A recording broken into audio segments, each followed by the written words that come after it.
Salut tout le monde, j'espère que vous allez bien. On se retrouve aujourd'hui pour une nouvelle vidéo pour parler de la rentrée des sports auto. Ben oui, ça y est, on est déjà arrivé au mois de septembre. Le sport auto s'était arrêté pendant environ 3 semaines pour la Formule 1 et un petit mois il me semble pour l'endurance. Niveau F1, on va commencer par là déjà. Le bilan il va se faire du coup après Zandvoort et Monza. J'enregistre cette vidéo durant le week-end du coup du GP de Bakou en Azerbaïdjan. On va parler de Zandvoort, Kawin, Lando Norris et sa McLaren. Monza, que dire, la victoire de Charles Leclerc, Ferrari qui nous a sorti une pure masterclass. La course était juste phénoménale de sa part. Pour une fois, la stratégie qu'avait adoptée l'équipe était juste vraiment parfaite. Et c'est ça qui a fait la différence, en plus du talent de Leclerc qui, là encore, est vraiment indéniable.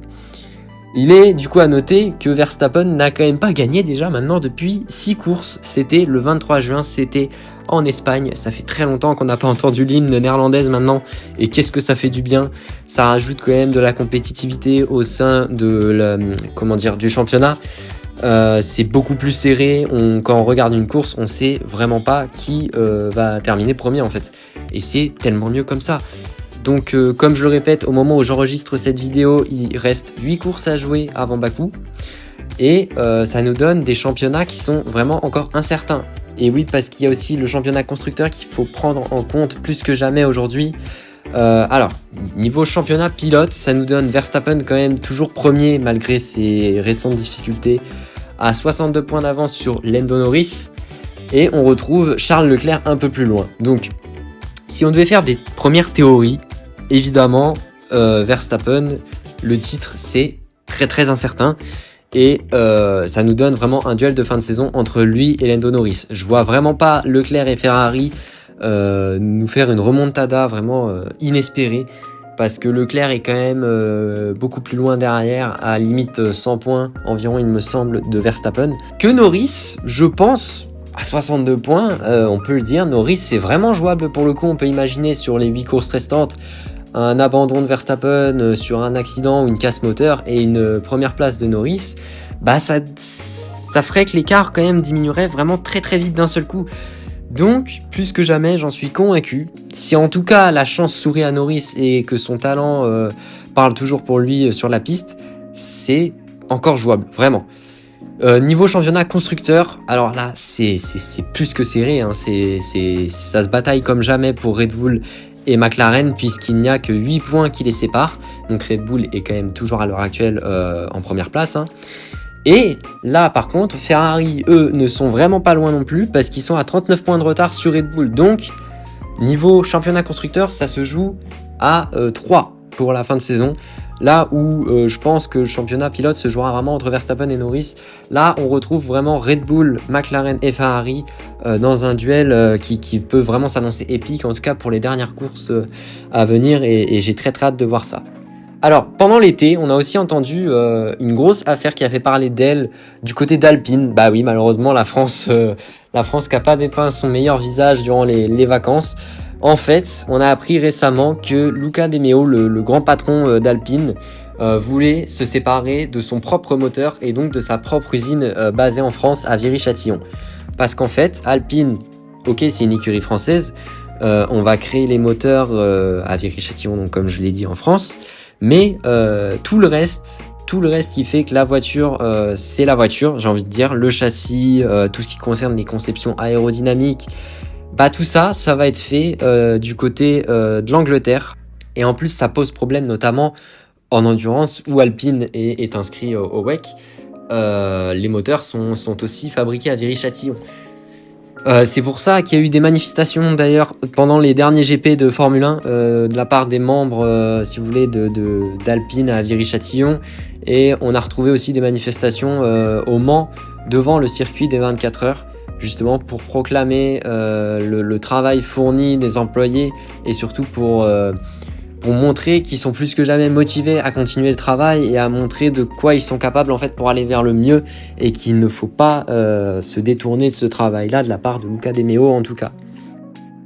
Donc voilà pour cette affaire-là. La finalité, ce qu'il y a à retenir, c'est que la décision finale Elle n'a pas été prise, hein. Pour l'instant ça a été envisagé, mais dans les faits ce n'est toujours pas fait, on va dire, hein, voilà. Donc la décision est incertaine, donc l'affaire est à suivre, on verra ce que ça donne par la suite. Côté transfert maintenant, on a remarqué, alors il y a eu pas mal de choses hein, de ce côté-là. Vous avez sans doute entendu parler de Colapinto qui remplace Sargent chez Williams. Bah oui, Sargent, c'était un peu de la figuration qu'il faisait à ce niveau-là, hein. Le niveau était vraiment pas là comparé à Albon. Donc on a préféré s'en séparer chez Williams et prendre à la place un Argentin. Kimi Antonelli a été officialisé, ça y est, chez Mercedes pour la saison prochaine en remplacement de Lewis Hamilton qui partira chez Ferrari.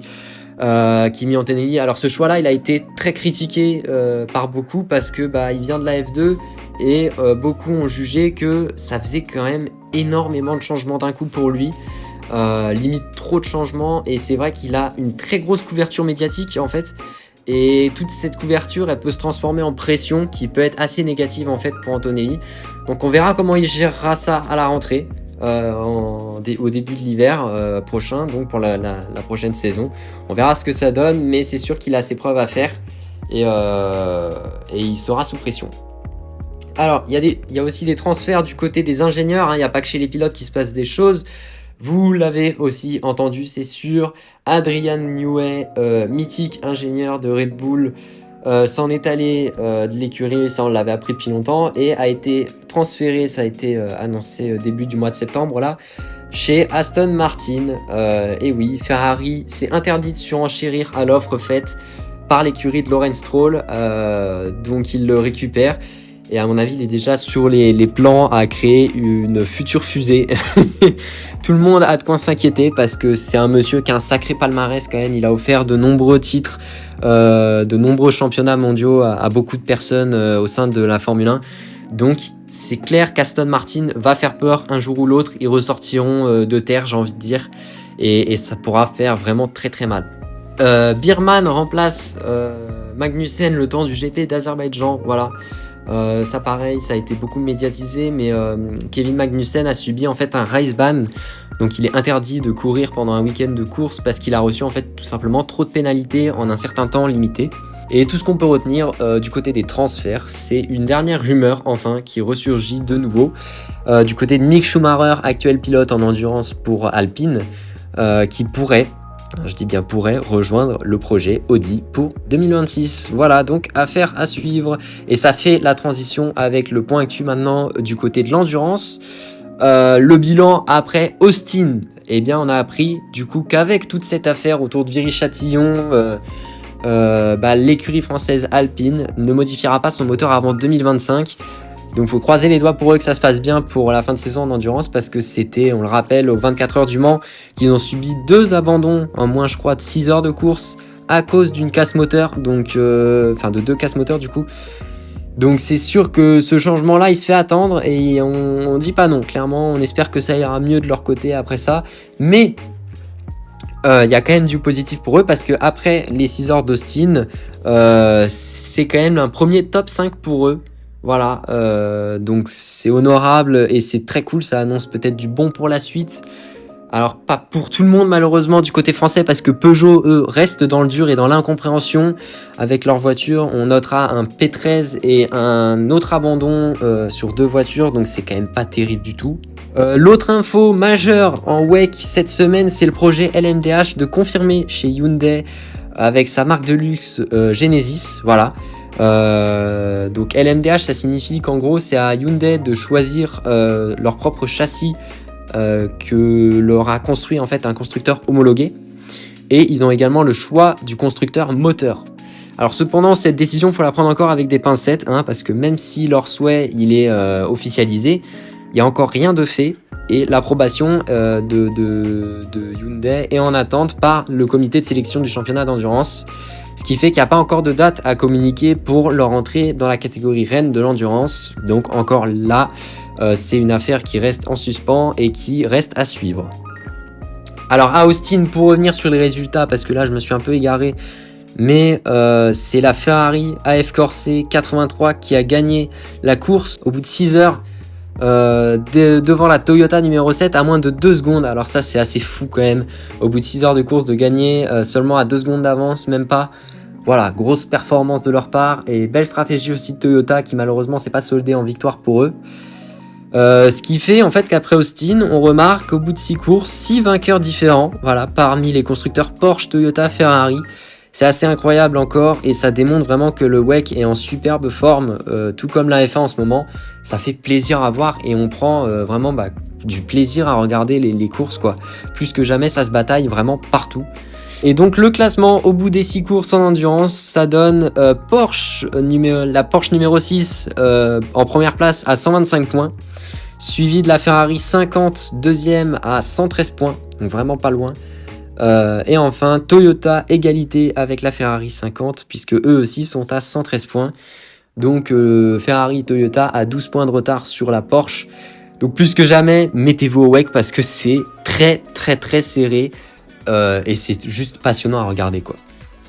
Donc voilà, c'est à peu près tout pour les infos qu'il y a à retenir de ce qui s'est passé entre le mois de juillet et ce mois de septembre en sport auto, en F1 et en endurance.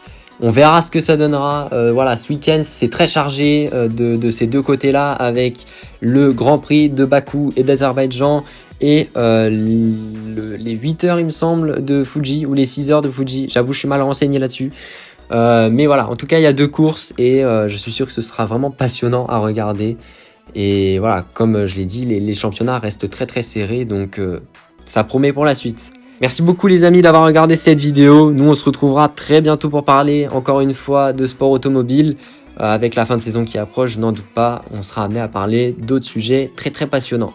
A très bientôt les amis.